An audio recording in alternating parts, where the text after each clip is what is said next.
El mundo ha cambiado más en los últimos 10 años que los anteriores 40. El sistema educativo escolar sigue siendo el mismo desde hace 200 años.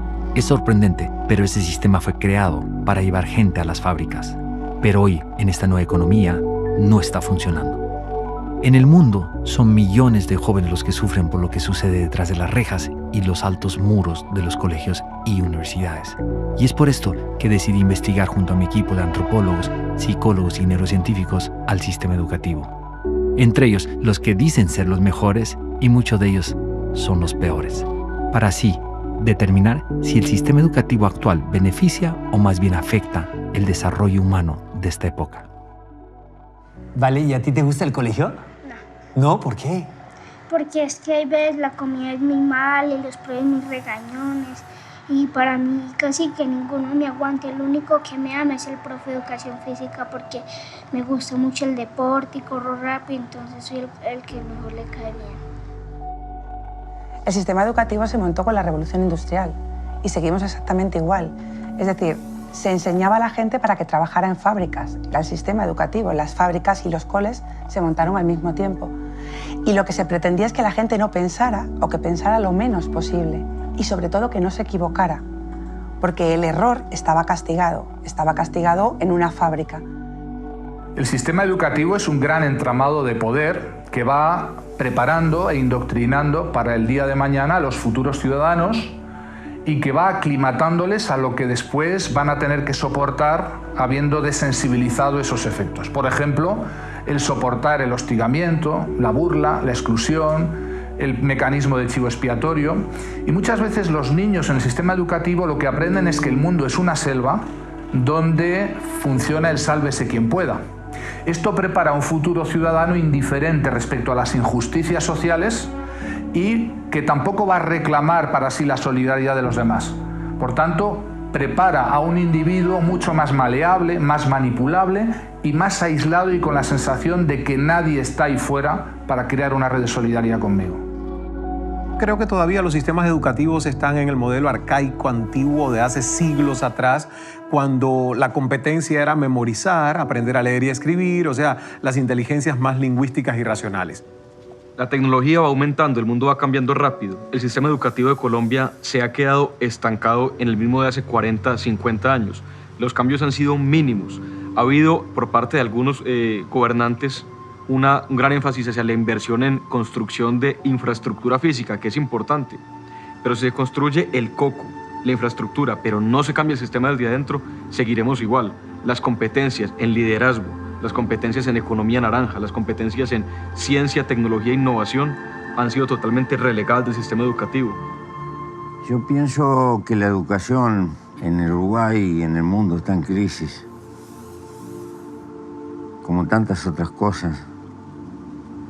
No encaja demasiado, al parecer, con las exigencias del hombre contemporáneo. La realidad es que cada ser humano es diferente.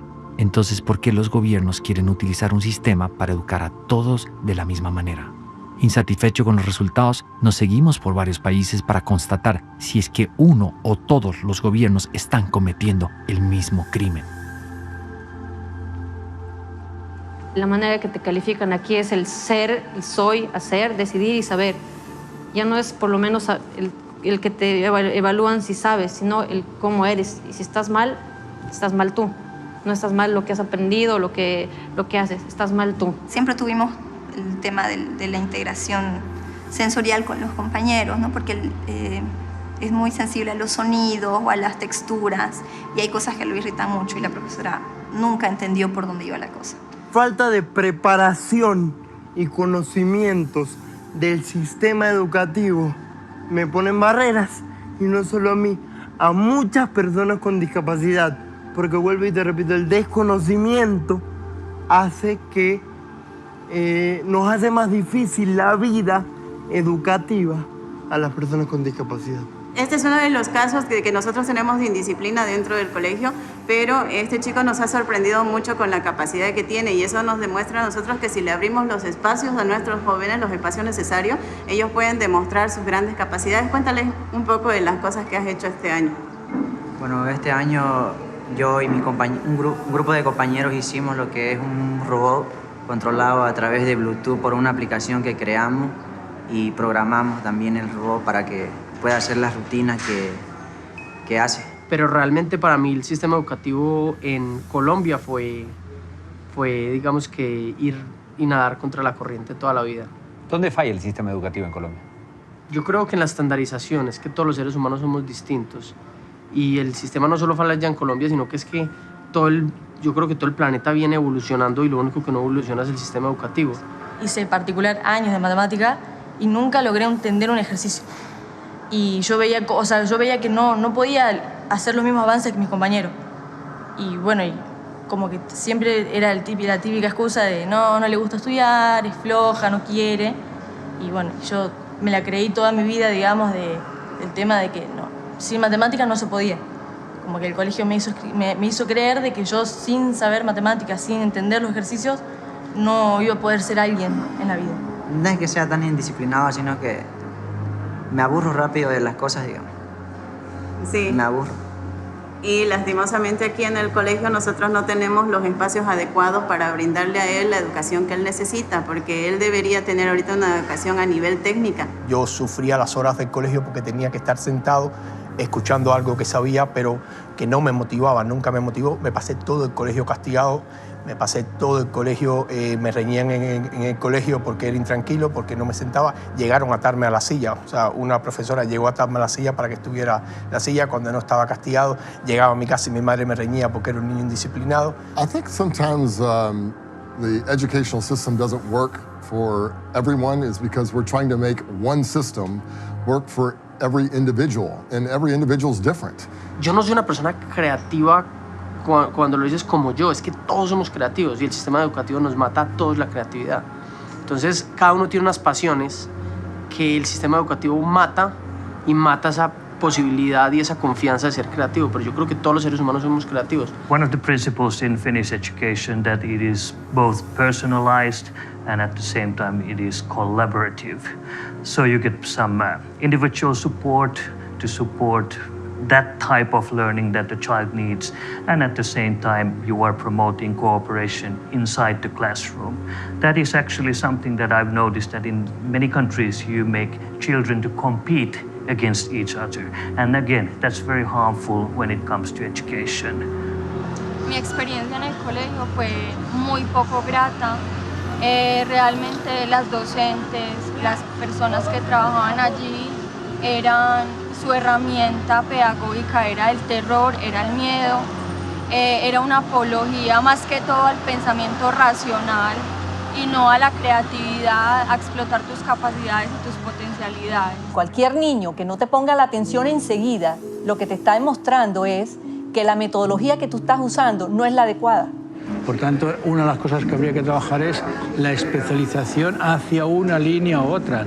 Los de pensamiento visual trabajan mucho con esquemas y son los que acaban viendo interacciones y acaban viendo las cosas de una determinada manera que se integra, mientras que los del hemisferio izquierdo lo que pretenden, lo que procuran es buscar la lógica interna de las cosas. The Finnish educational system is doing a big difference from my daughter because she gets special needs education before the school starts, and she gets help, and I mean they don't see her as a problem. She has some problems with her learning and her memory, but I mean she's still very happy and she enjoys going to school. She's not afraid of going to school as she was in the United States. El psicólogo Howard Gardner nos dice que hay diferentes inteligencias múltiples. El enseñarle a todos de la misma forma definitivamente hace daño.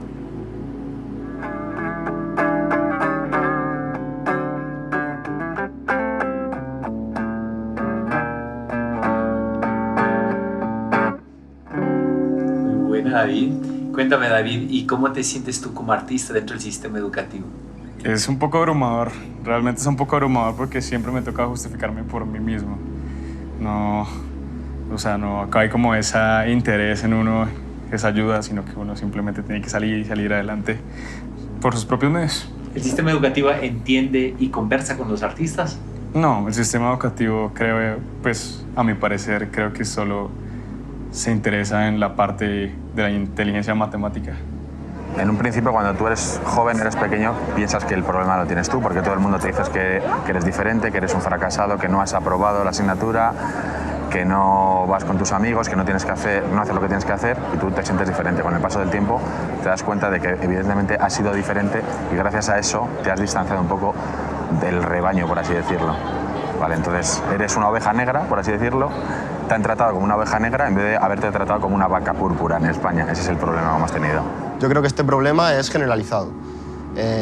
Hay gente que se adapta mejor al sistema y al que no le viene tan mal, pero somos muchas las personas, ¿no?, que no estamos conformes, que necesitamos otro tipo de aprendizaje, que tenemos otras motivaciones y realmente nos sentimos excluidos. Hay facilidades que todos tenemos, que tienen que ver con genética, que tiene que ver con el desarrollo íntimo de cada cerebro, y hay gente que realmente es mejor haciendo aritmética y haciendo geometría y haciendo matemáticas que escribiendo poesía. Y eso es importantísimo, porque le da riqueza a la sociedad. Ahora, ¿es más importante un poeta que un matemático? Pues son diferentes, y un músico pues lo mismo. Como dijo un día Albert Einstein, si tú juzgas un pescado por su habilidad de trepar un árbol, él podrá creer toda su vida que es un estúpido. ¿Cuántos de nosotros fuimos afectados por no tener esa inteligencia matemática, como le llaman? Éramos los creativos, éramos los inquietos, pero el sistema no encajaba con nosotros y nosotros no encajábamos con el sistema.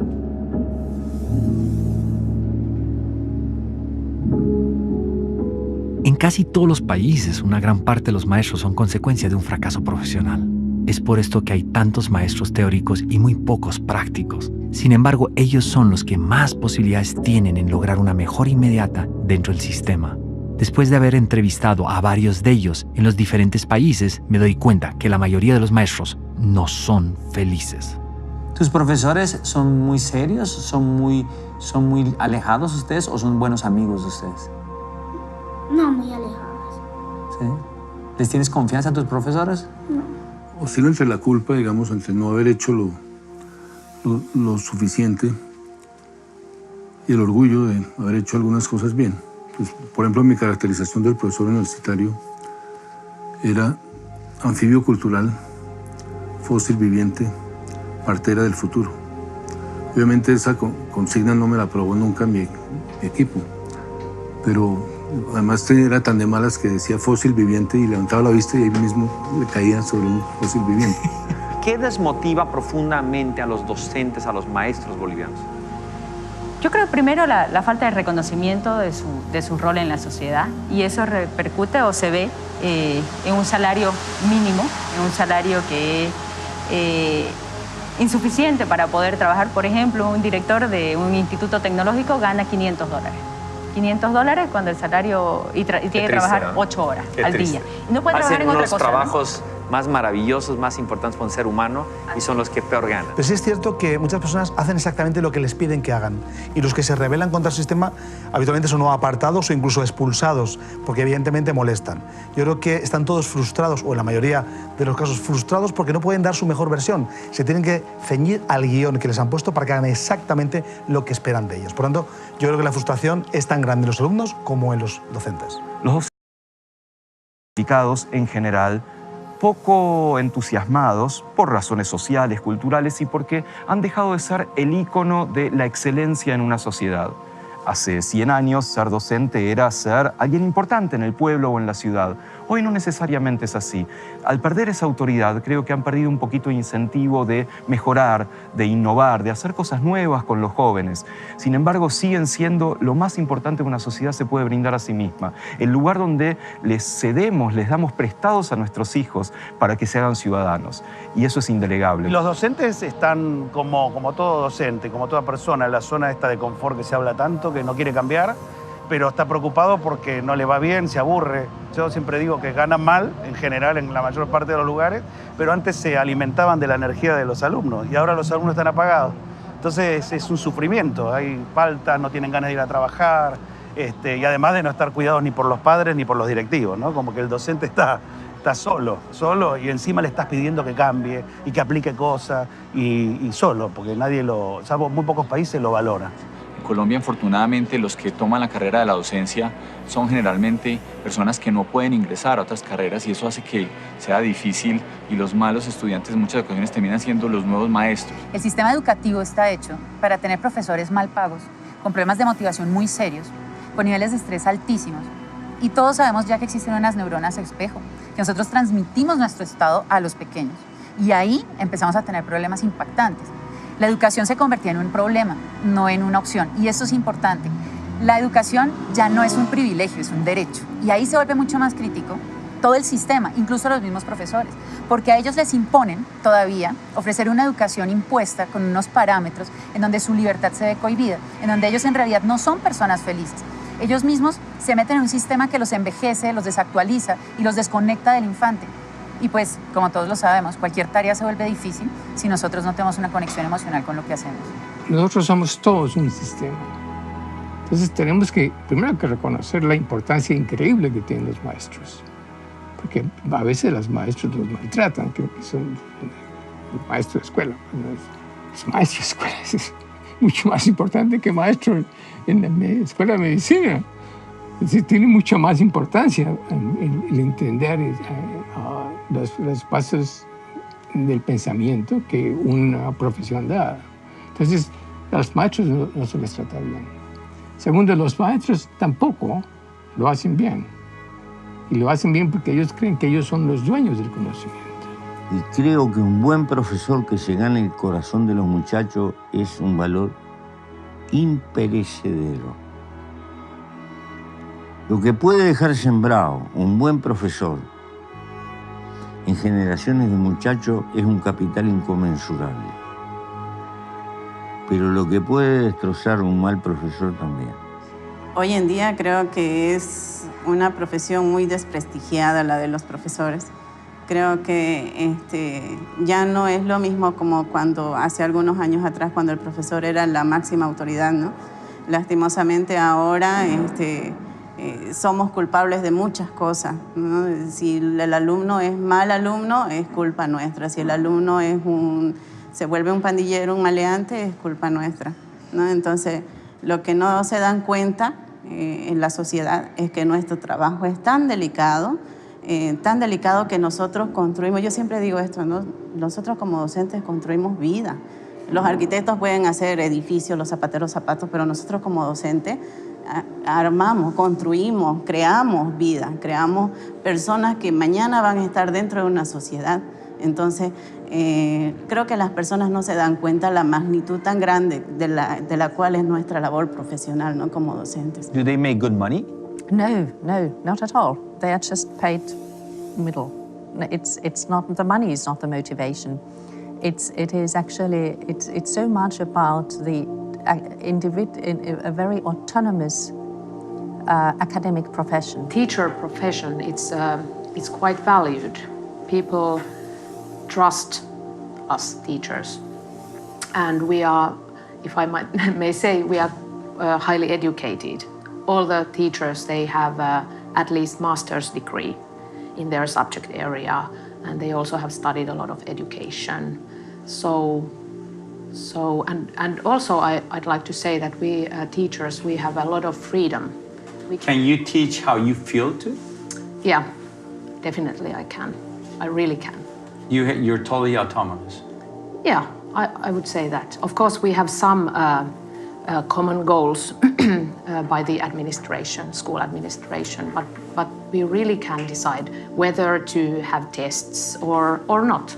We can evaluate our students without tests if we want to. So it used to be a 2-year seminar, and at that time it was transferred to the universities. So it became a 5-year education at the university and focusing on education. So I think the teachers are the biggest asset in Finnish education system. Well-motivated, experts of learning, and they assist us in the ministry more than what we can do for them. Do they make good money? Average money. Bueno, en mi opinión, así, con mi experiencia, yo creo que lo más interesante es que ellos te dan como la libertad de tú poder hablar en la escuela, te sientes más libre y los profesores es como otro, te sientes como diferente en las escuelas, sí, en mi opinión, que he estudiado en España y también en Ecuador. Y te sientes muy bien también al escuchar al profesor, te hacen sentir como parte de ti, porque eso es lo que tiene Finlandia, que te hacen que el profesor no es más ni el estudiante es menos, es que son ellos, todos son iguales. Por ejemplo, aquí a los profesores se les llama por su nombre, no es como profesor o así. Entonces, son los mismos derechos tenemos todos. Well, I think the atmosphere is very free, and I feel like I can talk to teachers freely, and there is no kind of step between me and the teacher. Me queda claro que Finlandia tiene uno de los mejores sistemas educativos del mundo, y eso lo logran a través de sus grandes maestros. Sin embargo, ¿de qué sirve estar en los primeros lugares de los famosos exámenes PISA si en Finlandia existe tanta depresión, tanto insomnio y también suicidio y alcoholismo?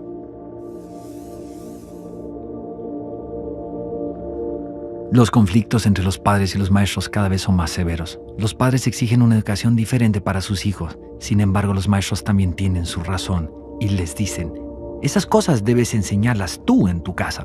En medio de esta discusión, el estudiante se queda sin las competencias más necesarias para la vida. La participación de los padres dentro de la educación es deficiente porque, pues, por un lado, yo entiendo que a nosotros no nos forman para ser padres, yo soy mamá y es difícil porque tú no sabes cómo hacerlo, pero también porque hay como una cultura, una idea socialmente generalizada y es que la educación es un problema de la escuela y no vemos que la educación es un problema de toda la sociedad y de la familia fundamentalmente. Entonces los padres necesitan mayor orientación, pero también necesitan más compromiso y mayor responsabilidad con el trabajo de formación de los niños y los jóvenes. De hecho, muchos papás están contentos, muchos niños esperan que llegue el lunes porque la vida en la familia el fin de semana es peor que la escuela. O sea, sí, digamos, para muchos niños la escuela es un refugio. Lo que le ocurre a la sociedad va deprisa, la sociedad va sin conciencia y lo que ocurre es que las madres y los padres a veces pierden la ilusión y la conciencia educativa. Es en realidad una forma de contagiarse sobre aquello que nos rodea para dejar de hacer lo que quizás sea más ilusionante, que es educar a nuestros hijos. ¿Quién es el responsable de enseñar ese contexto que tanto habla usted? Para empezar, los padres y la familia tienen que explicarle las cosas a los niños. Segundo, los colegios. Tercero, las universidades. Cuando realmente quienes tienen realmente el poder deberían de tenerlo de enseñar, ¿no? Y la obligación son los padres y lo delegan en los profesores. Por lo cual, ¿qué ocurre? Los padres delegan a los profesores no hacen caso a los niños, los profesores no hacen caso a los niños, sino que simplemente lo que hacen es plena teoría, libros, y lee esto y haces ejercicios. ¿Qué ocurre? Que al final nadie sigue educado. Considero que muchas veces los padres no cumplimos con esta misión de estar más al tanto. ¿Qué es lo que tenemos que hacer? Lo que tenemos que hacer es generar las condiciones para establecer un diálogo constante con los hijos. Lo que no puede ser es que los padres vayan por un lado y el sistema por otro. Doctora Aldana, pero cuénteme usted bajo su experiencia, ¿dónde está la falla? ¿Por qué el sistema educativo no está funcionando? Y el problema es muy serio, porque últimamente la neurociencia se enfocaba mucho al docente, como que era el docente que le faltaba herramientas para entender a esta generación distinta con la tecnología. Y ahora, si uno empieza a analizar lo que está pasando en todos los niveles educativos, es el alumno que está apagado, que está sin curiosidad, y sin curiosidad no hay aprendizaje, porque no hay emociones, no hay ganas, y no hay motivación, ¿no? Esa motivación intrínseca que se habla tanto. Y entonces, sin lugar a dudas, debe estar pasando algo grave en las casas, en la primera escuela. Ahí tenemos que empezar a enfocar ese lugar también. No solo estamos fallando los docentes, está fallando la casa, está fallando los padres. En los 90s, los padres de familia tenían 3 veces más tiempo que en estas épocas. Hoy los chicos se están criando y educando solos. Hoy estamos invirtiendo nuestro tiempo en cosas que no van a ayudar a que nuestros hijos sean mejores personas.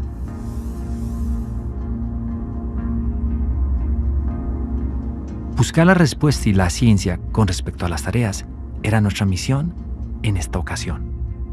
Cuéntame, ¿te gusta hacer tareas? No, ¿Por qué? porque hay veces las llevan para el lunes y entonces todos peleamos con la profe, déjenos descansar el fin de semana y a la profe le entra por este y le sale por este. A ella no le gusta poner mucho tarea. El tema de los libros aquí en las escuelas de España es terrible. Es que a mí me avergüenza, me resulta inhumano, porque hay niños pequeños de 8 y 9 años que van con libros de 25 kilos cada día para el colegio, no los dejan en el colegio y vuelven a casa. Y también te quiero comentar esto. Es increíble cómo un niño que está estudiando desde las 9 de la mañana hasta las 6 de la tarde, en España se estudia así, luego tiene que tener deberes para después de las 6 de la tarde. ¿Me quieres decir dónde está la época de niños para ellos? People think that Finns don't have homework at all, but of course there is some homework. It usually lasts half an hour, 15 minutes to complete the homework. I don't like homework because homework is sometimes very long. Sometimes it's pretty fun, you know, like write your own story.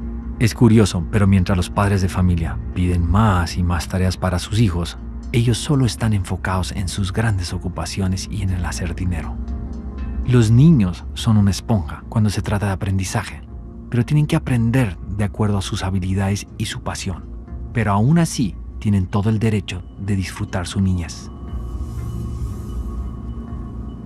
Yo sufrí mucho y pasé mucho estrés, sobre todo. Era muy buena estudiante, estudiaba mucho, pero cuando venían los exámenes era como una ansiedad, como un agobio de no dar la talla, de no sacar las notas, yo recuerdo noches de llorar en casa, de llorar porque veía como que no era suficientemente buena para sacar las calificaciones.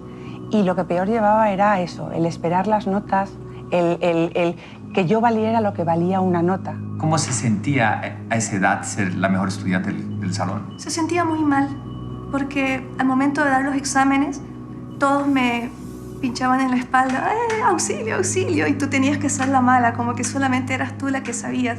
Y a veces tenías que entrar en complicidad con los maestros, porque salían a veces los maestros, me vas a avisar quién se portó mal. Yo creo que el control que se le está haciendo es prácticamente el mismo, ¿no? Que son evaluaciones donde los miden por puntos, donde tienen que, al final de su periodo académico, tienen que demostrar qué es lo que han aprendido. Y si no demostraste en la forma en que los directivos quieren que lo hagan, pues va a perder. Entonces creo que independiente a la forma en que ellos le quieran dar, el fondo sigue siendo el mismo. Evalúo por lo que aprendiste de memoria, más no por lo que es capaz de hacer con lo que les dimos en clase. You could compare both educational systems. Can you tell me the difference between one and another? Yeah, I can actually, because we have been living in 3 different countries. Our kids have gone to school in Norway, in the United States, and in Finland. And I can tell you that San Diego was the worst place to have your kids in, because it was really, really different from the system here. It was all about tests and test scores. Lo mismo que yo he sufrido y que yo sufrí en su momento, lo estoy viviendo hoy con mi hijo mayor. Mi hijo mayor es una persona muy sensible, con 15 años, y también me viene a casa llorando, diciendo a veces que no vale para nada, que él no sirve para estudiar, incluso, y me emociono porque me ha llegado a decir que es un inútil, simplemente porque no es capaz de sacar a lo mejor las calificaciones que en el colegio se les pide. Por lo tanto, después de un montón de años, el sistema sigue exactamente igual. Los países asiáticos, especialmente como Singapur, que hoy es el sistema educativo número 1 en el mundo, tienen una problemática muy seria. Están haciendo competir demasiado a los estudiantes. Es por eso que aquí existen centros comerciales llenos de tutores y escuelas para que los chicos puedan lograr los objetivos en la escuela. Fuimos a preguntar al ministro de Educación de Singapur qué es lo que está pasando, por qué exigen tanta competencia y por qué tienen estudiantes tan estresados. Obviamente, una vez más, no recibimos ninguna respuesta.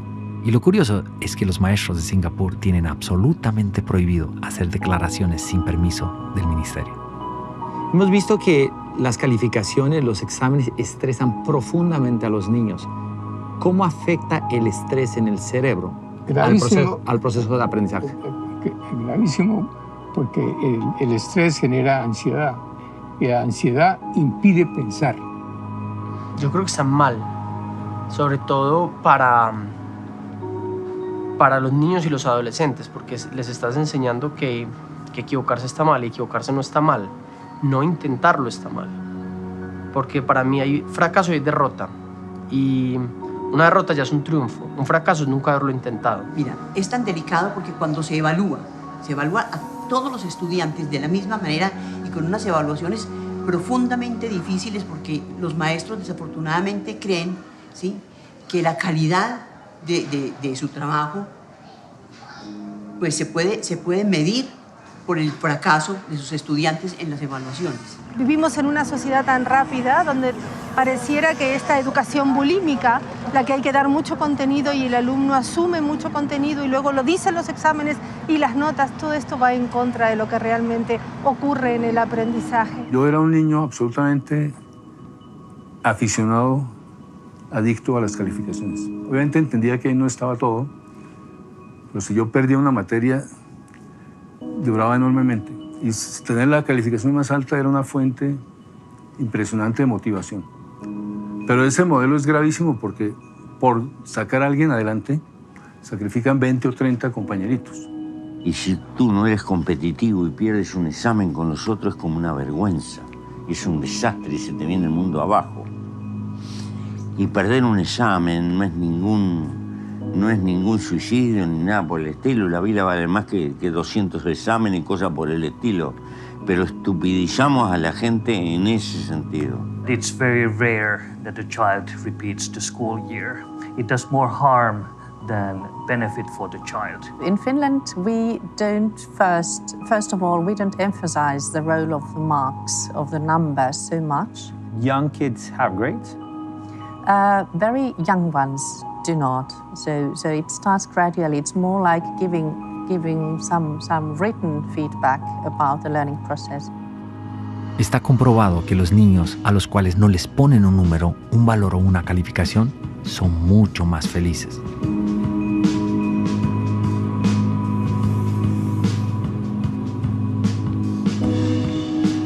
Hice un ejercicio y es curioso el resultado. Estuve más de 20 minutos parado en una esquina y nadie en Finlandia me volteó a ver. La pregunta es, ¿acaso no les enseñan a amar, a querer, a sonreír, a conectarse? Eso es lo que necesita el mundo, amor y cariño. Pero también el sistema educativo necesita dar amor y dar cariño. Obviamente las matemáticas son esenciales para la vida, algo básico, pero no creo que sea algo que lo que yo me tenga que enfocar sí o sí.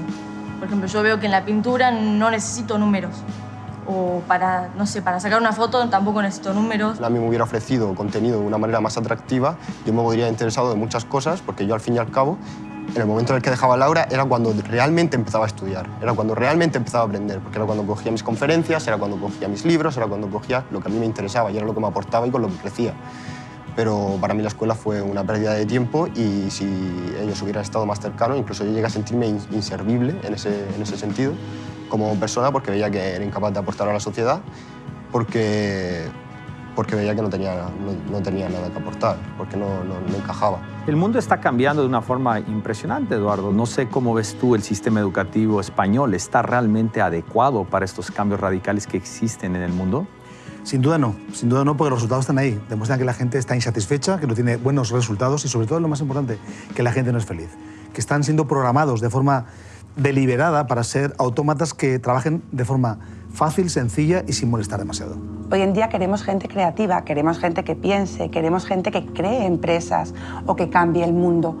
Y lo que hace el sistema es no permitirnos pensar, convertirnos en máquinas. ¿Cómo funcionan las emociones con respecto al aprendizaje? El aprendizaje tiene que ver con la adquisición y el guardar el conocimiento, es decir, la capacidad de reencontrar las emociones. Son una situación mucho más primitiva y muy potente, que simplemente recalca la importancia de algo, pongamos. Entonces uno tiene conocimiento de alguna cosa y no le interesa, lo olvida. Tiene conocimiento de algo que le interesa, es decir, tiene la emoción del interés, que es una emoción. Entonces, si se juntan las dos, entonces no se olvida. Se pone en contexto. Entonces, la emoción contextualiza.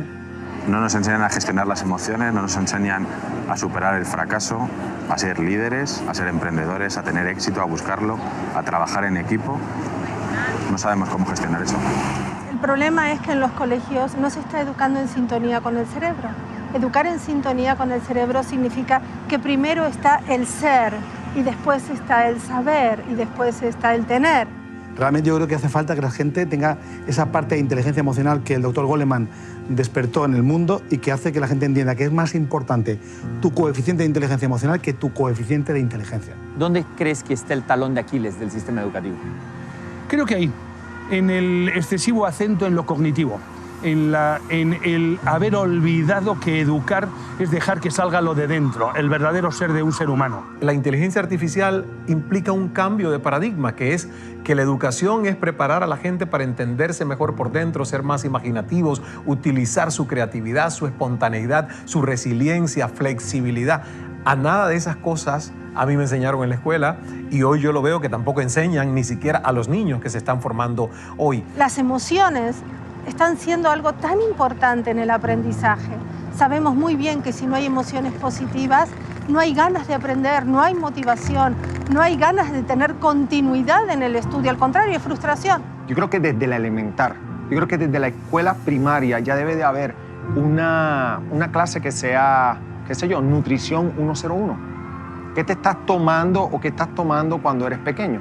Ese niño quizás de 5 años, 6 años, que está llegando a la casa y se está tomando un refresco, quizás pudieron salvarle la vida o de ser diabético si sencillamente en la escuela le hubieran enseñado, qué sé yo, nutrición kids o nutrición niño, y le hubieran enseñado que ese refresco tenía 11 cucharadas de azúcar, 17 cucharadas de azúcar. Mi pregunta quizás sea, ¿ese niño quizás hubiera tomado 2, 3 refrescos después que jugara?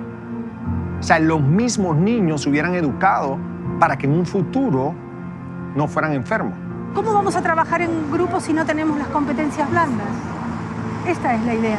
¿Cómo vamos a hacer sistemas globales de resolución de problemas humanos si no tenemos competencias blandas? Un día Aristóteles dijo, educar la mente sin educar el corazón no es educar en lo absoluto. Existen diferentes tipos de inteligencia.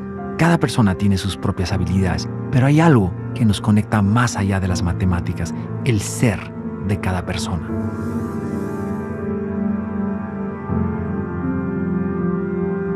¿Qué es esta imagen? Como la profe me imagina. ¿Y qué es? ¿Qué significa? ¿Cómo te imaginas? Con la boca sellada.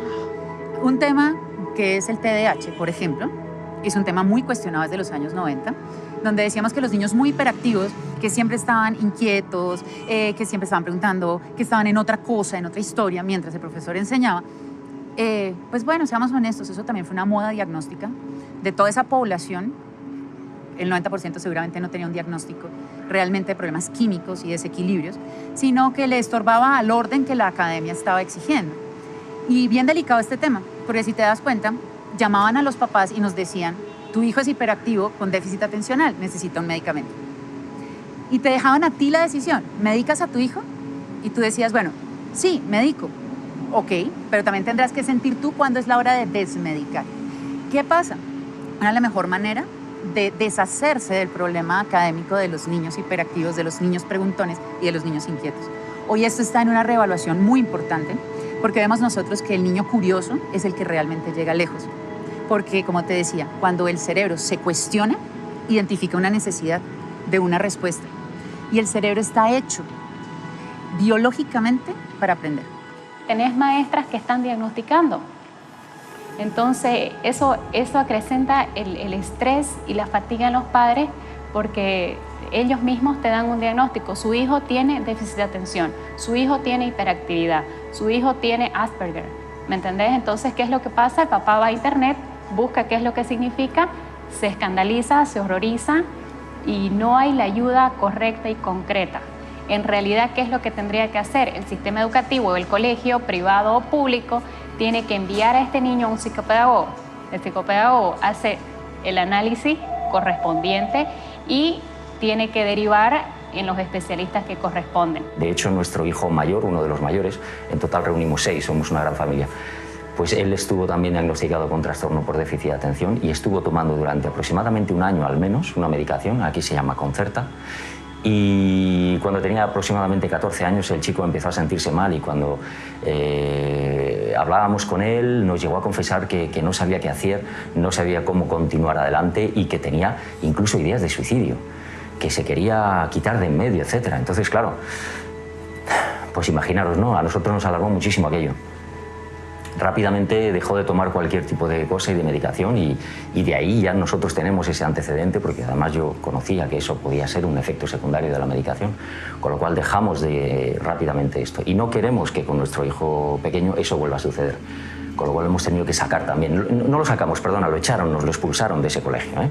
De lo que yo me di cuenta es que mi hijo, se llama Borja, era capaz de verse las 3 películas del Señor de los Anillos sin moverse. Se aprendía todos los nombres, controlaba todo, o sea, él fijaba su atención, era una atención selectiva.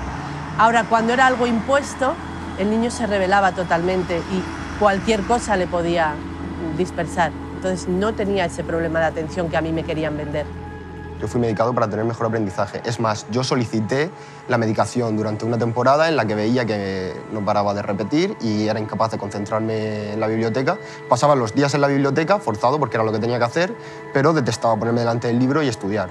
Y siempre estaba con mis ideas, buscando proyectos en mi cabeza, proyectos que a mí me interesaban o con temas que a mí me interesaban y acababa sustituyendo el libro por lo que a mí me interesaba, porque es que era incapaz de centrarme, es que era totalmente incapaz, porque me sentaba delante del libro y lo rechazaba.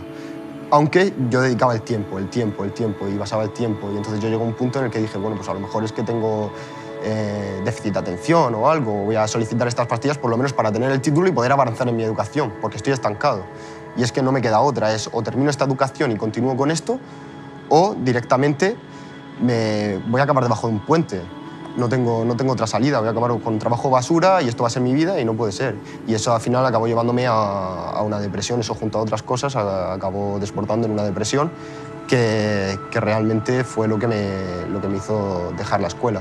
Sé que estuvieron cerca de recetarte Ritalina porque eras hiperkinético, ¿sí? ¿Qué piensas tú de eso?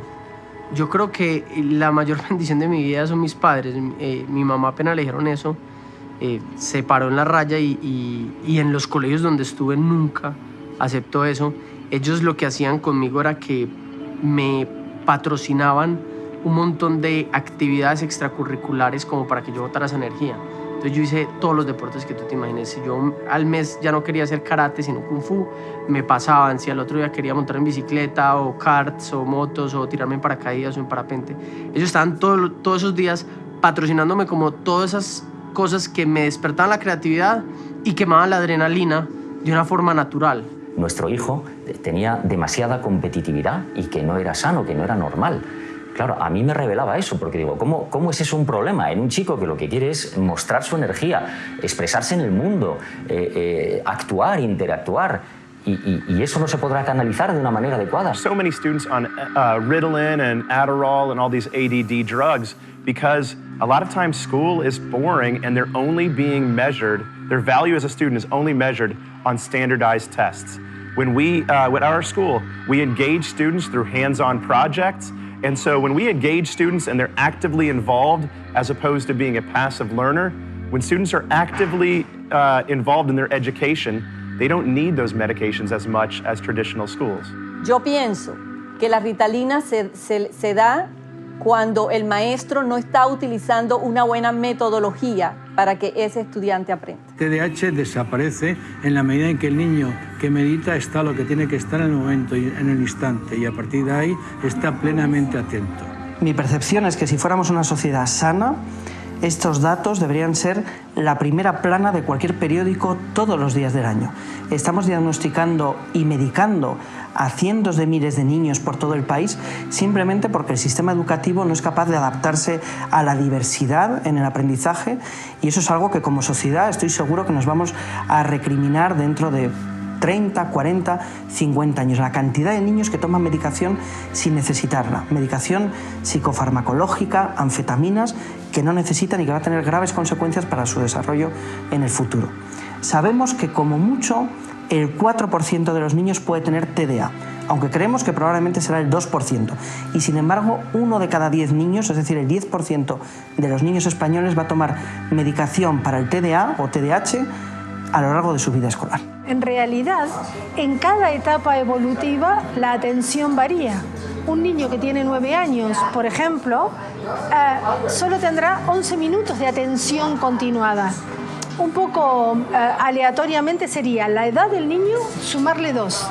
Si tiene 18 años, pues atención continuada serán 20 minutos. En ese momento hay que bajar el nivel de estudio, distraerse, tomar un vaso de agua, caminar, moverse. Aprendemos con el cuerpo, no aprendemos solo con la cabeza. Hay cosas tan interesantes y sencillas y súper económicas como poner una pelota para hacer yoga en vez de una silla, o poner unos elásticos en las 2 patas de los pupitres para que el niño pueda apoyar los pies y hacer el movimiento que necesita. El niño que tiene problemas de aprendizaje necesita moverse para aprender, y las escuelas les exigen que se sienten y se queden quietos. No es ningún trastorno, eso yo creo que hay que dejarlo bastante claro. Trastorno por déficit de atención con hiperactividad, aunque figure en los manuales del DSM-4, no es más que una descripción de los síntomas, no es ningún trastorno. Entonces yo creo que ahí hay una especie de, es mi opinión personal desde luego, una especie de confabulación entre el sistema educativo y las grandes farmacéuticas para tapar con una droga síntomas y que el niño quede más o menos tranquilo sentado en una silla. ¿Tu profesor es tu enemiga? Sí, porque me imagino con la boca cerrada.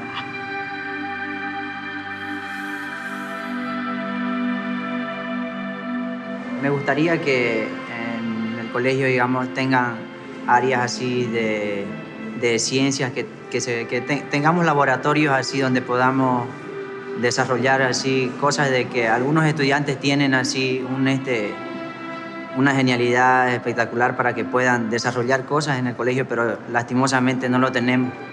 Pues ir a la universidad y estudiar desde 3 años a 5 años y luego un posgrado me parece súper estúpido, porque la verdad la información que te están dando, tal vez cuando acabes la universidad ya no sirva para nada.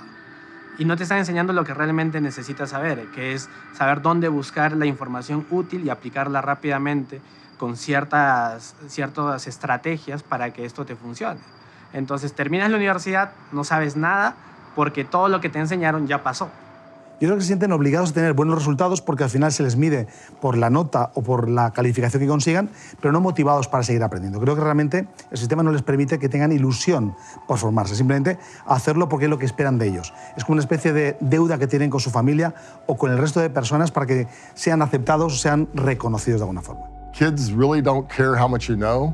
They want to know how much you care about them. And if you build a relationship with the kid, they will do the learning on their own. Que estamos observando que los sistemas educativos del mundo están pensados desde el mundo de los adultos, creando una realidad a los niños que le es realmente totalmente ajena. Un niño, como premisa, debe tener una motivación propia para aprender, no una motivación impuesta. Todo lo que aprenda impuesto sin una necesidad detectada va a caer en los bancos de memoria, pero la garantía de recuperación y utilización son mínimos. Debemos centrarnos en enseñarle a los niños a hacer, y ahí va a aparecer el pensar. Pero no podemos, desde un mundo del pensar, crear un mundo del hacer. Los niños teóricos no existen, existen solamente los niños empíricos. Tenemos que volver al parque, ver a papá trabajando, tenemos que cocinar en familia, tenemos que crear espacios educativos creados para y por los niños. En vez de lindas decoraciones, gigantes estructuras que deben costar miles de millones, deberíamos estar más bien preocupados porque el espacio tenga un sentido para el infante, para que el niño sea aprendiz en su propia tierra, en su propio espacio. Y definitivamente debemos trascender en el espacio académico. Las aulas de clase hoy no son suficientes. Los niños tienen que acercarse a la realidad. El aula de clase, diría yo, se convierte en un laboratorio. de los adultos para los niños, pero no de los niños para ser personas. Toda mi vida memorizando conceptos para olvidarlos al día siguiente. ¿Qué he hecho con todos estos días? ¿Y por qué sacrifico mi presente constantemente para memorizar conceptos que se me olvidan al día siguiente y para seguir sin un proceso una y otra vez en un futuro?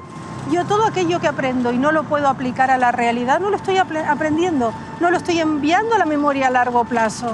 Es decir, pedirle a los alumnos que hagan un examen o que memoricen y que luego no sepan cómo aplicarlo a su vida. Yo creo que hay que terminar la clase, el día, preguntando cómo van a aplicar esto que aprendieron hoy y que lo hagan en grupo. En primer lugar, lo más importante es la motivación. El niño lo que tiene que estar es despierto y atento porque el estímulo, es decir, aquello que va a aprender, sea algo que le motive. Si no tenemos esa motivación, si el niño no está en modo juego, va a ser muy difícil que su cerebro se concentre. Y esa fase de concentración es fundamental porque el niño no aprende nada en lo que no está concentrado. En segundo lugar, es importante que el niño experimente, es decir, que el niño desarrolle algún tipo de interacción o de juego con aquello que queremos que aprenda, porque de esa manera su cerebro va a integrar la información con otros conocimientos que el niño ya tiene.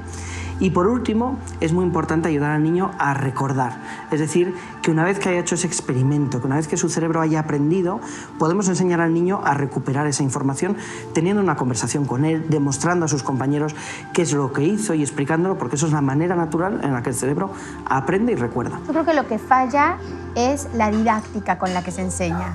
Yo creo que hay que ir más allá y esto es desde los profesorados.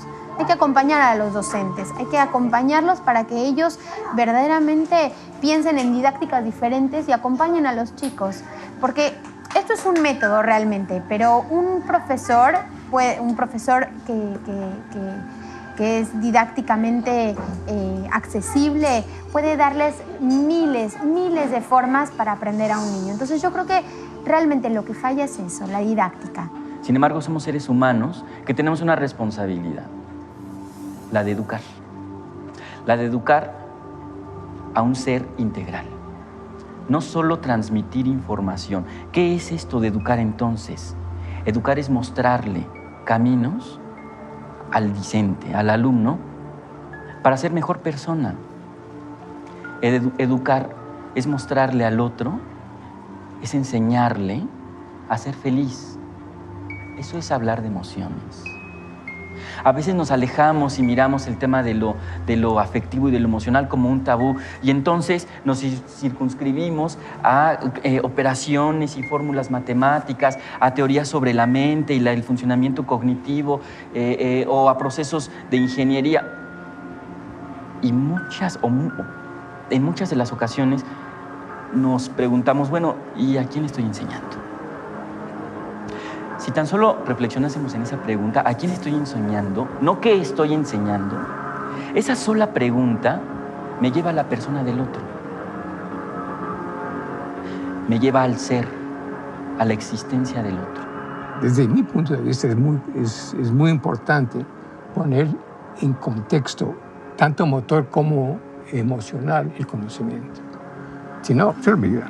Y estábamos hablando que cuando uno termina escuela, primaria y secundaria, lo que uno recuerda es más o menos el 15%. Es decir, el 85% se perdió. ¿Y por qué se perdió? Se perdió porque no hubo contexto. Pues, ¿eso para qué sirve? Entonces, no sirve, pues... Hay un principio del cerebro. Lo que el cerebro no se ha preguntado, no lo puede responder. Es la ausencia de una pregunta y, por tanto, obviamente, la ausencia de una respuesta. O sea, si alguien no se hace la pregunta, da lo mismo lo que le enseñas, no va a retener. Exactamente. Lo que vamos a encontrar nosotros es que los niños necesitan cuestionarse, identificar una necesidad para buscar la manera de responderla. O sea, eso significa, perdón que te interrumpa, pero eso significa que el niño preguntón aprende más. Total, ama al niño preguntón. En las neurociencias lo tenemos claro. Un cerebro que peca por exceso siempre será más adaptativo que el que peca por falta. Los niños juiciosos, de hecho, no son lo mejor. ¿El homeschooling es un reemplazo del colegio? No es un reemplazo del colegio. Empezando porque homeschool no es llevar el colegio hacia la casa. El homeschool es un estilo de vida donde el aprendizaje es fundamental para la familia porque cualquier espacio tú puedes aprender. ¿Dónde es el daño más fuerte que está cometiendo el colegio a los niños de hoy? en tantas cosas. Pero yo pienso que en su parte psicológica y en su parte, digamos, de autoestima, porque la mayoría de los chicos no cabe, o sea, el colegio tiene un molde establecido. Si tú no cabes dentro de ese molde, o te adaptas o sales. Y entonces eso en parte hace que los niños salgan muy lesionados de este sistema educativo. Un chico que sale desplazado de hasta 5 o 6 colegios es porque no estuvo dentro de ese molde. Entonces, cuando ya llega a una opción como homeschool, ya está muy lesionado. How many years do you think our country needs to reform their educational system? At least 10 years, 20 years, even 40 years, as what's been going on in Finland. I mean, you start reform and it takes time. Very seldomly you can make a difference in 4 years in the office. Uno educa cuando enseña a juzgar. Y el juicio tiene que ser cuidadosamente formado. En algún momento se diseñó en 8.000 páginas toda la primaria con instrucciones para el maestro. Tal clase usted hará esto, usted verificará tales resultados. O sea, se le quitó como la potestad al maestro de planear activamente su trabajo. Se le entregaron guías. En las pruebas internacionales de educación, Argentina no le va bien, al igual que el resto de los países de la región. Estamos todos juntos ahí en los últimos de la fila y es una especie de mal ejemplo de hermandad latinoamericana, no es lo que queremos que suceda. Pero Argentina tiene otro componente que es más grave que no le vaya bien, que es la dispersión de los datos, lo que llamaríamos la inequidad, lo que llamaríamos la falta de homogeneidad en el sistema educativo. Y eso es lo que me parece que tenemos que enfocar. Las políticas públicas de educación, por supuesto, tienen que apuntar a mejorar el nivel educativo, pero sobre todo tienen que apuntar a acortar la brecha entre los que están bien y los que están mal. Por tanto, nuestro sistema argentino, con grandes virtudes y enormes falencias, me parece que tiene que apuntar a formar mejor a los profesores, ser más federales, llegar hasta los pueblos, llegar hasta los lugares donde la educación se quedó en el siglo, con suerte, XIX y en algunos casos XVIII, y tenemos que llegar al siglo XXI. Requerimos una acción coordinada de políticas sociales encabezadas por la educación relevante al emprendimiento y al mismo tiempo unos países seguros con gran confianza de inversión. Porque si usted tiene gran confianza de inversión, le da oportunidades a los jóvenes, pero si usted no tiene una educación universal relevante al emprendimiento, entonces esa confianza de inversión se desvanece, porque no puede avanzar en escalas de competitividad por falta de juventud educada. En Colombia no hay un sistema educativo, hay un mercado educativo y pues dentro de eso hay intentos de construir pedacitos de sistema.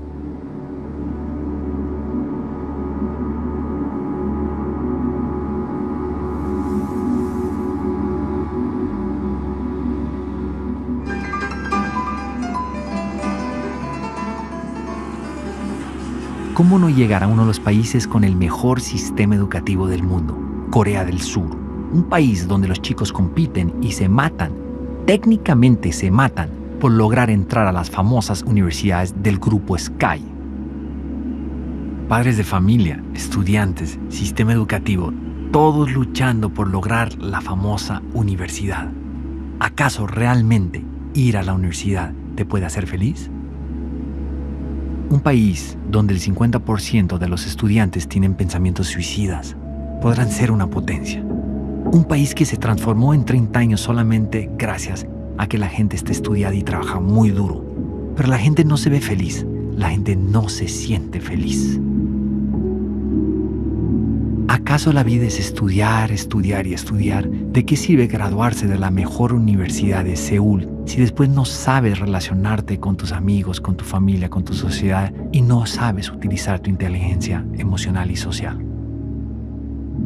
Es por eso que fuimos a visitar las universidades más importantes de Corea del Sur y después de caminar dentro de estas inmensas infraestructuras para encontrar el famoso departamento donde ellos atienden la salud mental de sus estudiantes, llegamos a una de las universidades más importantes de este país para preguntar ¿qué hace que los estudiantes coreanos tengan tantos pensamientos suicidas?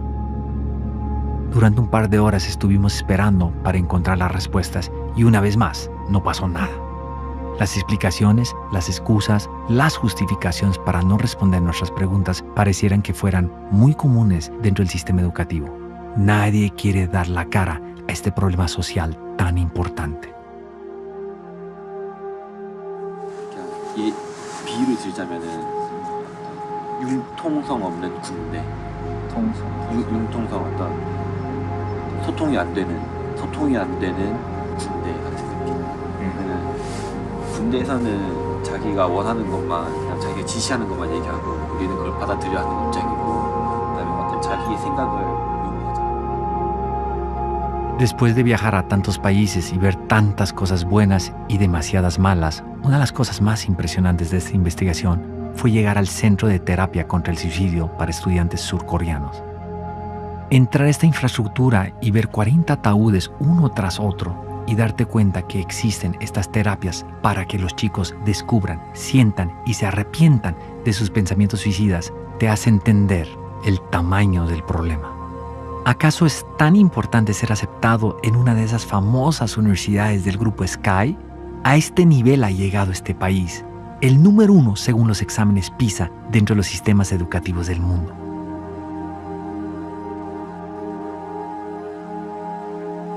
Esta terapia te lleva al borde del sentimiento de lo que es suicidarse. Sentir esto no es muy grato. Sergio era un chico de 16 años de edad que se declaró abiertamente gay, se declaró como bisexual y tenía a su pareja en el colegio. Fue discriminado, acosado por sus docentes, directores y psicóloga en el colegio por un beso que se dio con su pareja. Finalmente Sergio es perseguido, acusado por acoso sexual por parte de los padres de su pareja, quienes fueron obligados por parte del colegio a colocar esta denuncia penal para que su hijo continuara en el colegio y terminara sus estudios. Sergio fue considerado uno de los mejores estudiantes del colegio. Después de presentar su IFEX, ganó la beca por ser Pilopaga, que está aquí en el Ministerio de Educación. Esto lastimosamente ocurre después de su fallecimiento.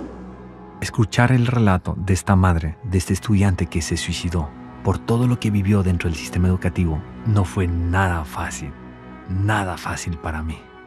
Después de nuestra investigación, fue terrible descubrir que en el mundo se suicidan en un solo día entre 3 a 4 estudiantes gracias al maldito acoso escolar. Sergio se considera también una persona muy política, muy social, y dentro de esto había hecho una tarea con los papás. Es allí cuando empieza toda la persecución también por su ideología, por su pensamiento y por la libertad de expresión.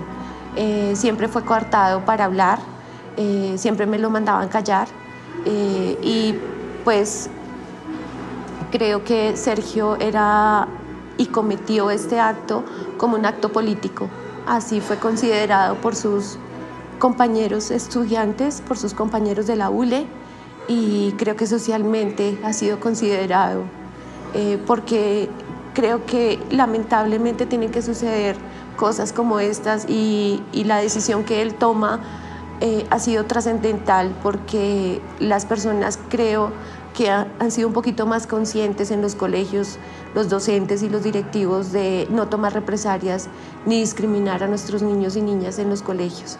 Yes, people have bullied me because according to people I'm very short. Ahora se escucha más el tema del bullying, pero yo lo recibía de parte de los mismos directores, del mismo colegio, y aunque mis padres no quieran admitirlo, yo les decía, no me parece justo esto. Iñaki, pero ¿cómo puede ser que alguien le haga bullying a un personaje de 2 metros con 7 centímetros?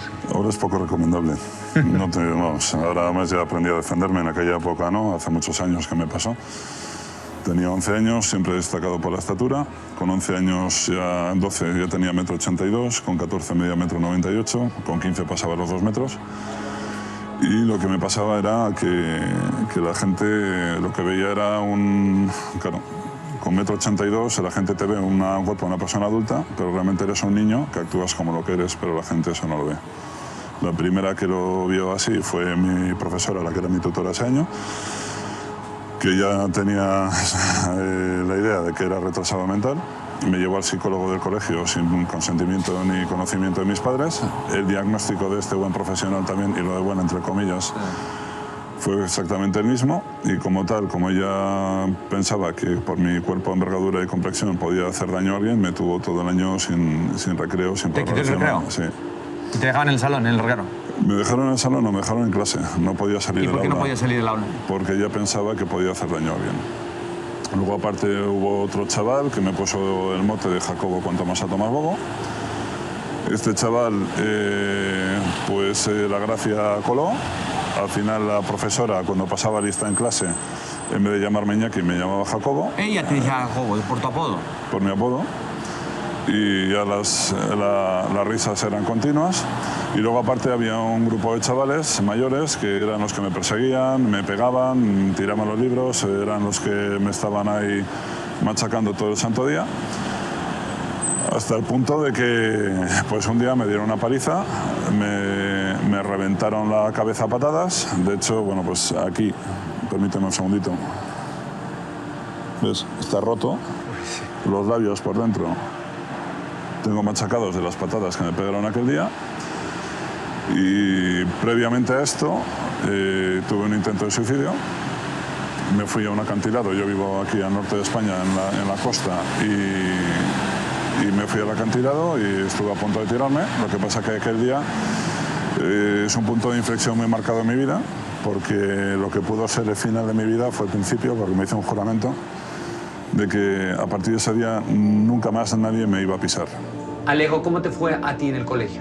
Bueno, en el colegio, en las calificaciones me fue muy bien, siempre fue excelente, pero aunque hubo mucho bullying, que aprendí a superarlo, no es que tuve un estudio, pues digamos, día a día bueno, pero lo pude superar, aunque hubo mucho bullying y todavía hay bullying. Cuéntame una experiencia tuya con el bullying. Bueno, una experiencia fue en séptimo, donde me cogieron y me metieron a la caneca de una basura, con la basura, y me pusieron a rodar por todo el patio, por todo, digamos, ¿Qué hacían los docentes, los directores? Ellos, porque sé que en tu país no están los docentes, los maestros capacitados para atender situaciones de bullying. ¿Qué pasaba con ellos y contigo y la gente que te bulleaba? Realmente fueron muy pocos los profesores que se sensibilizaron conmigo en esa parte cuando me hacían bullying y no hacían mayor cosa. ¿Por qué? Porque la directora nunca me creía, nunca me creyó. No perdamos de vista que la violencia es una conducta aprendida. El niño, la niña, el adolescente, el joven no es violento por naturaleza, sino que asume esas conductas producto de este bombardeo mediático, esta influencia que vemos cotidianamente en las comunidades. Entonces el bullying es una expresión violenta de todo este entorno en el que no hemos tenido la capacidad de entendernos, de dialogar para evitar ese tipo de agresiones. Robinson, gracias por proporcionarme la carta pues tan triste, ¿no? Tan dura que escribió Diego antes de suicidarse. Pero en esta carta, por lo que leo, queda bien claro su excelente relación con su abuelo y con sus padres. Muy claro. Ahora, si el problema no viene de la familia, que muchas veces esos suicidios vienen de problemas familiares, especialmente tratándose de un chico de la edad de él, entonces yo te pregunto a ti como abogado del caso, ¿sí? ¿Qué es lo que has investigado? ¿Qué tienes sobre la mesa con respecto a este caso? ¿Qué fue lo que hizo que un chico de 11 años se suicide y diga que es por dejar de ir al colegio? Bien, el problema fundamental es el colegio. El problema fundamental es el colegio, es decir, hubo muchísima presión, muchísimo moving por parte de los profesores hacia el niño. ¿Qué es moving?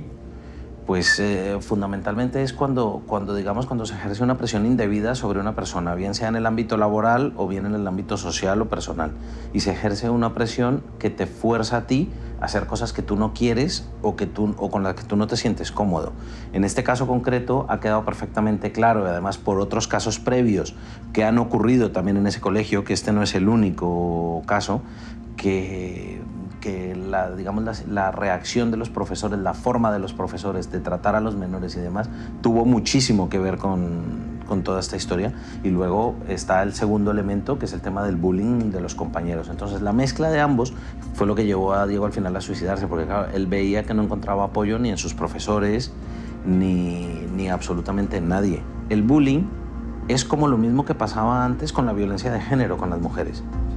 Que antes no se hablaba de eso, todo el mundo sabía que existía, todo el mundo sabía que era un fenómeno que estaba en la sociedad, pero las mujeres que lo padecían nunca hablaban de ello, nunca decían nada. El bullying es exactamente igual, el bullying por su propia naturaleza se esconde a los ojos de la gente. ¿Y el mobbing se esconde también? También, claramente. O sea, los niños tienen miedo de hablar de los problemas que tienen con los maestros en la claramente. escuela. De hecho, el bullying cuando llega a situaciones graves, lo llega precisamente por la inacción o por el moving de los propios profesores. ¿Los maestros en tu país están capacitados para atender situaciones de bullying? No. Profesionalmente no. Nunca los han capacitado. O sea, nunca nos han dado cursos sobre bullying, digamos. Nosotros por nuestro lado investigamos, tratamos de hacer lo necesario, ¿no? Pero que nos hayan dado una charla, un curso exclusivo sobre cómo pasar o cómo sobresalir del bullying, no. En España, 1 de cada 4 niños sufren conductas de hostigamiento, sobre todo psicológico y menos físico, sobre una base muy frecuente. 1 de cada 4 son cientos de miles de niños que van todos los días a la escuela descontando en su cabeza que algo malo les va a pasar, que sufren problemas de ansiedad, somatizaciones, y algunos de ellos sufren problemas de estrés postraumático que están siendo confundidos con problemas de hiperactividad, porque dicen que estamos atacando a la docencia, al sistema, etc. Los padres en casa también están machacando, no físicamente, no olvidemos que el maltrato físico es un problema, el maltrato psicológico. ¿Qué pasa con todos esos niños que desde pequeño están escuchando el mensaje de tú no vales para nada, nunca serás nada, no como tu hermana, no como tu hermano? El garbanzo negro, el chivo expiatorio de la casa, se convierte después en más frecuentemente víctima porque es más vulnerable. Son formas de acoso. ¿Qué tienen que ver con el acoso escolar? Que esos niños ya vapuleados en esos entornos después son más vulnerables a que compañeros de estudios ataquen a estos niños porque sencillamente tienen su resiliencia destruida, tienen su autoestima destruida, no son capaces de hacer frente. De alguna manera son unas víctimas más fáciles, más económicas. El mobbing escolar es la dinámica de acoso que sufren los niños desde que empiezan en la maternal hasta que se egresan de la universidad, y que tiene que ver con situaciones de hostigamiento recurrentes a manos de profesores, a manos de compañeros, a manos de todos aquellos que se convierten en depredadores para estas víctimas. ¿El Ministerio de Educación de España tiene capacitado a los colegios y a los docentes para atender estos casos? No, no existe una capacitación ni en el sistema de enseñanza de los profesores o maestros, no hay asignaturas que expliquen cómo luchar eficazmente contra el acoso escolar, tampoco hay protocolos eficaces porque se está haciendo una intervención reactiva. Cuando hay casos de acoso escolar se empieza entonces a hacer algo, y la única forma de erradicar el acoso escolar es prevenir, es medir, es preguntarle a los niños frecuentemente qué están sufriendo, qué conductas reportan como muy frecuentemente, y claro, eso significa darse la mala noticia de que en todas las aulas en España tenemos casos de acoso escolar. ¿Y en los colegios privados hay alguna diferencia? No, los colegios privados tienen una diferencia, y es que como viven mucho más de su imagen pública, suelen tapar mucho más los casos, y al taparlos y al pasar el tiempo producen víctimas mucho más graves, con secuelas psicológicas mucho más intensas, y casos que terminan judicializándose porque a las familias no les queda otro remedio que pasar a la acción judicial. Hicimos todo lo posible por contactarlos para que nos den una entrevista y no fue posible. Yo creo que escapar. Primero a nivel mental, creo que una persona se encierra en sí mismo. Aparte, no ayuda a los profesores, siempre te apartan en la parte trasera de las clases, los alumnos te dejan apartado en los espacios, en el recreo, en el tiempo libre, y tú al final te acabas apartando de la sociedad, de la familia, de los amigos, y o eres muy fuerte o te apoyas en alguien cercano que te entienda, o realmente puede acabar la cosa en algo bastante grave. Lo que me gustaría cambiar desde mis alcances como académico en el sistema educativo es la sensibilización. Porque parece ser que incluso pertenece a una especie de nuestros arquetipos, ¿no? Sistema es igual a algo frío, estructurado, rígido, inamovible e inflexible, y por lo tanto impersonal, ¿no? O apersonal. Yo cambiaría esas formas de concebir las cosas. Finalmente no puedo cambiar el sistema, no. Pero como psicólogo, ¿qué me interesa? La forma como nos representamos al sistema. Estoy loco por llegar a mi casa, abrazar a mi hijo y pedirle perdón, porque me doy cuenta que yo lo he hecho infeliz, que yo he ayudado su infelicidad, porque yo he apoyado el sistema educativo en vez de apoyar a mi hijo. Yo tenía que estar con mi hijo incondicionalmente y ayudarlo a él, ayudarlo a lo mejor a sobrellevar el sistema educativo y no enfrentarme a él y hacer lo que he hecho, que realmente ha sido eso, darle la espalda a él, ponerme a favor del sistema educativo y matar su creatividad, matar sus ganas de crecer, matar esas ganas de ser él mismo. Yo he apagado esa llama de él mismo imponiéndole algo que no debía hacer. Tuve etapas en mi vida en que perdí mi conexión con la vida. Hubo etapas en 3 oportunidades en mi vida en que le perdí el sentido a vivir. Y estando todo bien, porque ¿qué es bien? Que tienes un techo, tienes tu hogar. Llegué a pensar que no valía la pena continuar.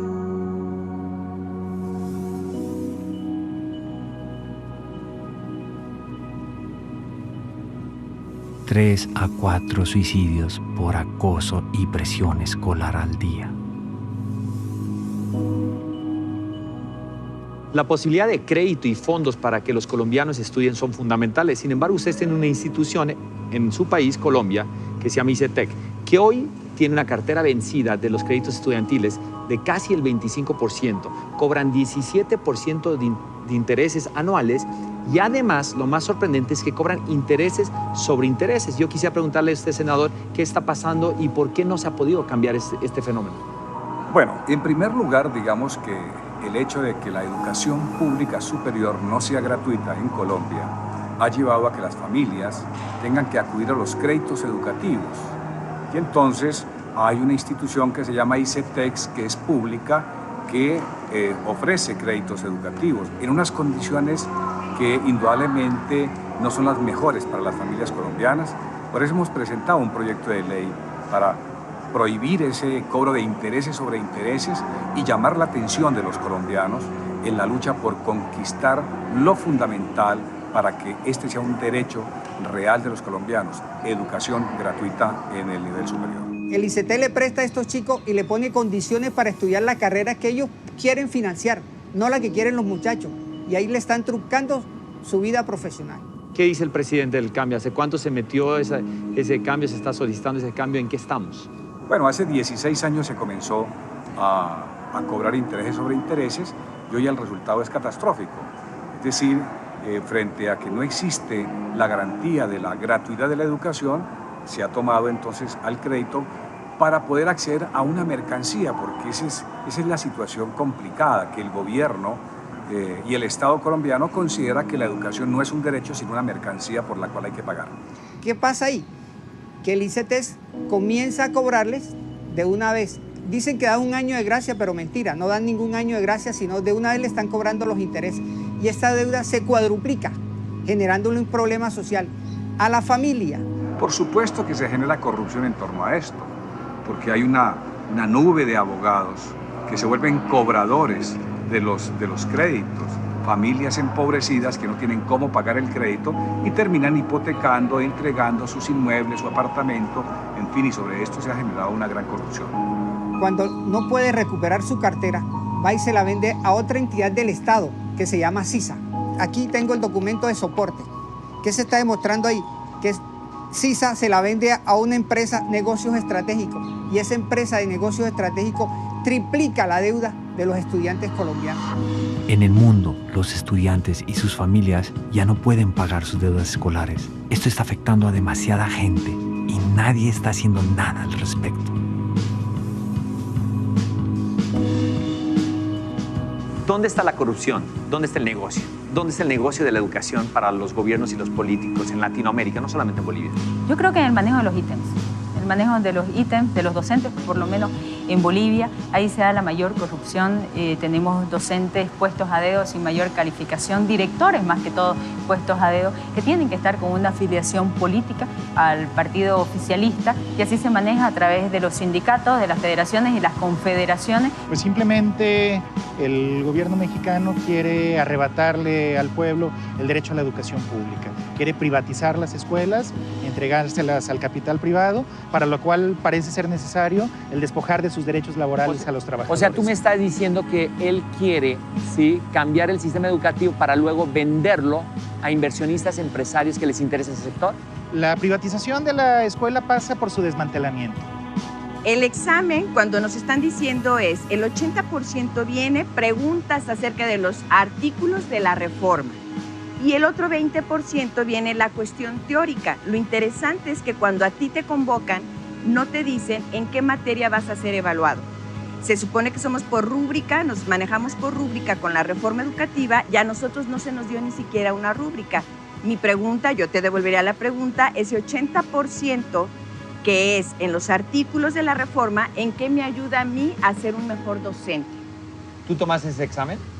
Yo no lo tomé porque si yo lo tomaba, entonces yo estaba haciendo voluntariamente, renunciando a mis derechos para cambiarme a otro régimen laboral, donde a la larga yo estoy llevando la educación en general a que se llegue a una privatización.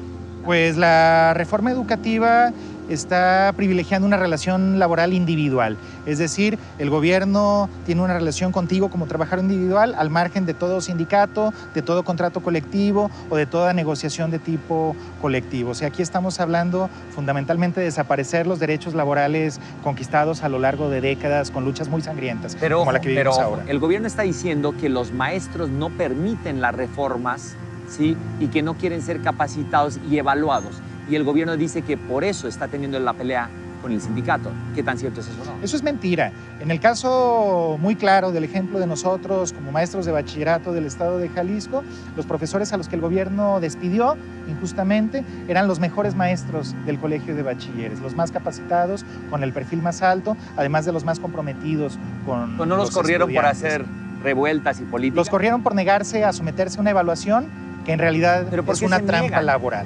¿Por qué es una trampa laboral? Cuéntame. Es una trampa laboral porque quien se somete a la evaluación acepta cambiar su estatus laboral. Nos dicen que en la Ciudad de México uno puede comprar un título profesional certificado a pocos metros de la Secretaría de Educación.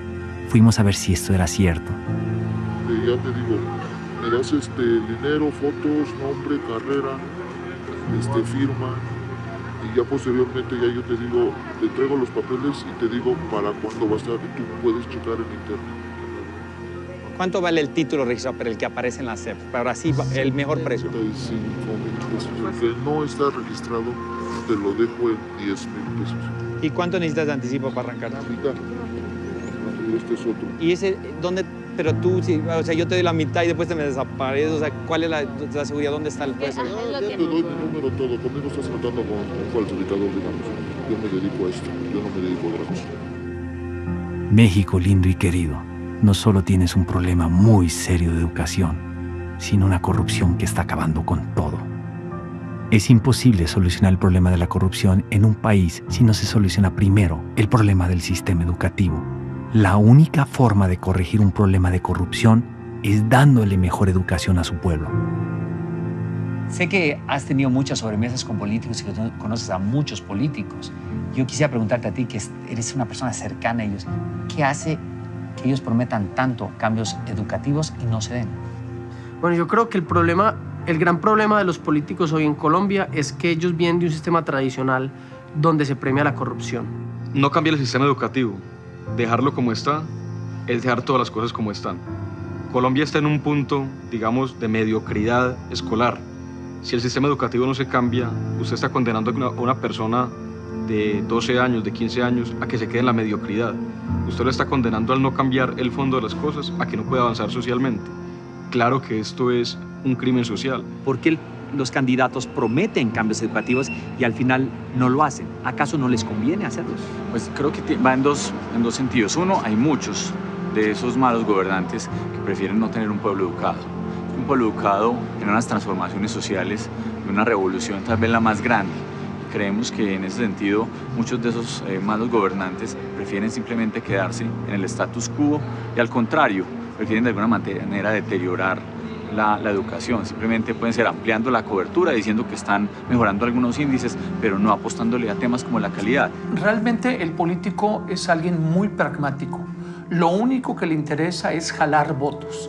Y las investigaciones que él hace, cuantitativa, cualitativa, le indican cuáles son los elementos de mayor rentabilidad. De tal forma que si él identifica que el empleo o identifica que la seguridad son los temas a tocar, los toca. La educación no está regularmente en la mente de campaña. Lo que hay es una reducción presupuestal. El gobierno se desentiende de su obligación de aportar recursos presupuestales suficientes para que la escuela funcione. Es decir, escuela que no tenga con qué funcionar, pues se va a caer o va a dejar de funcionar. De hecho, ya se están cerrando muchas escuelas en toda la República Mexicana por falta de recursos. Eso abre un campo para la intervención empresarial, que es, como sabemos, en el caso de la educación, pues un negocio redondo. La verdad es que es un negocio muy grande el que se esconde detrás de la reforma educativa. ¿Qué le interesa más a un político? ¿Hacer una carretera o un puente? ¿O invertir en educación, en que los chicos sean mejores personas? Lo que le interesa a un político, aparte puede construir puentes, carreteras y educación, lo que más le interesa es su imagen. Lo que más le interesa es hacerse ver bien. Lo que más le interesa es no perder el poder, no perder la posición en la que se encuentra. Sin embargo, una cosa es lo que el político promete y otra cosa es lo que el político hace. Realmente en las campañas en las que yo he participado, educación es siempre un tema secundario, si no es que terciario. Se enfoca solamente en algunos segmentos muy concretos y lo que sí te puedo decir es que no existe convicción para que la inversión ya durante el ejercicio de gobierno se concentre en esos sectores estratégicos, como es la educación. Cuando decidimos emprender una universidad y ofertar una opción educativa diferente a la tradicional, con lo único que nos topamos por parte de la autoridad educativa fue con un monstruo de extorsión y corrupción. Nos costó a nosotros más de 7 juicios contenciosos administrativos y 3 por extorsión contra estos funcionarios corruptos. Habíamos hecho todo de acuerdo a normatividad. Acreditamos planes y programas, acreditamos matrícula docente, acreditamos infraestructura con una inversión millonaria y equipamiento. Y no bastó. Querían una millonada en efectivo. Nos pidieron un porcentaje accionario de la universidad y por si fuera poco, querían ser dueños de la propiedad. Un país que le apuesta a la educación reduce la corrupción. Un país que no educa a su pueblo incrementa la corrupción. Solucionar los problemas de hambre, pobreza y falta de desarrollo humano no es un tema de balas, es un tema de lápices y pizarrones. La educación traslada cosas de un lado a otro y permite la interiorización de criterios de juicio. Entonces, cuando la educación falla, los criterios para juzgar qué es bueno, qué es malo, patinan. Vamos, mi impresión es que en los últimos 20, 25 años, la educación ha producido justificaciones. O sea, el colombiano sabe decirse cuentos para justificar la corrupción, para justificar la violencia. Nuestros países latinoamericanos cada vez tienen más dinero, cada vez se ven más millonarios, pero la educación no ha cambiado. Preocupémonos porque nuestra tierra sea una tierra más educada. Esa será la única forma que podamos convertir a nuestra cultura en una cultura más abundante y más próspera, y lo más importante, menos corrupta. Mientras esta situación no cambie, no dejaré de trabajar a favor de la educación.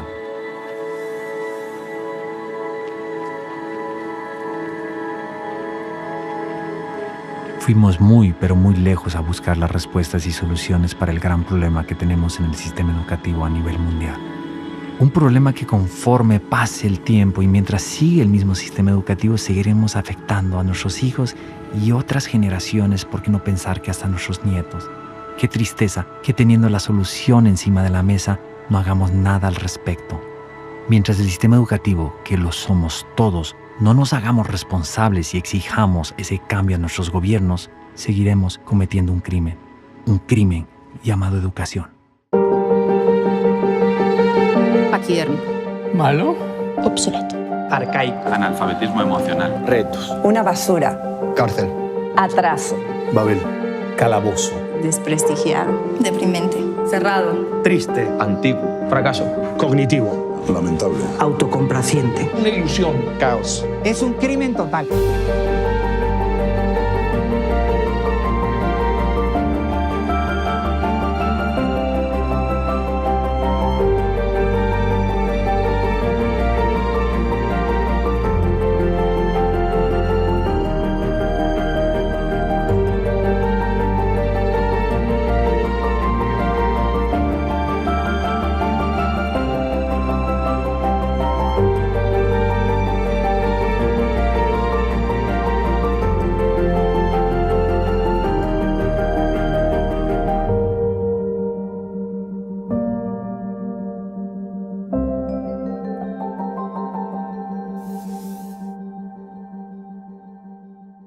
Hay que descubrir lo mal que estamos de una manera que no nos destruya.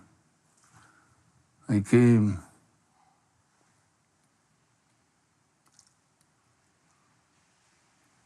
de algún modo escoger nuestros héroes.